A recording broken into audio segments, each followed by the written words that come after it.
tindahan ng glutathione. Actually, front row enhanced glutathione. Yun yung ginamit ko for my skin. Kasi pangarap ko na dati yung mga glutathione na yun. Kaso, ang mahal kasi sa labas. So, I tried this one. So, maganda nun. Nakita ko na yung effect niya. Mas mabilis. Hindi ko pa ubos yung bottle. Pansin na agad ng mga friends ko. So, ngayon, up to now, continuous pa din. For 1 year and a half, ito yung resulta.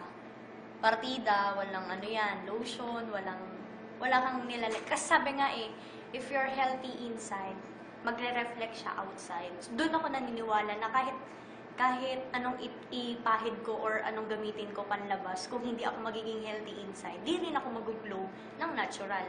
So, tinake ko siya at until now, ginagamit ko pa rin siya.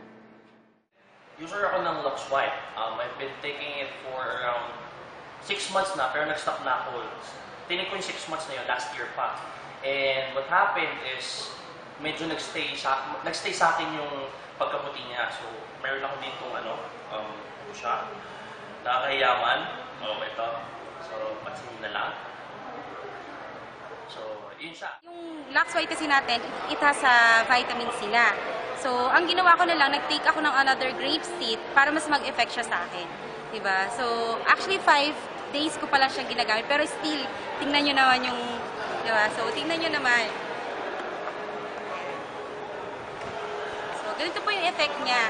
Kapag ino-overdose nyo siya, so, depende pa rin naman sa inyo sa paggamit nyo. Diba? So, Halos everyday, yun yung inom ako ng alak. So, nung tinake ko siya, totoo siya, it's liver cleanser. So, bago ako pumuti, nilinis niya muna talaga yung organs ko sa katawan. At the same time, di ba, yun, kita-kita naman, nakakawala din siya ng pimples. Kasi nung nag-aaral ako, pinipimple ako kasi sobrang stress. Yun, nawala rin siya. At the same time, lalo sa panahon ngayon, medyo, di ba, hilig tayo mag-computer. Facebook, inabot ka ng umaga, madaling araw. So, medyo naayos din yung sa panlabo ng mata.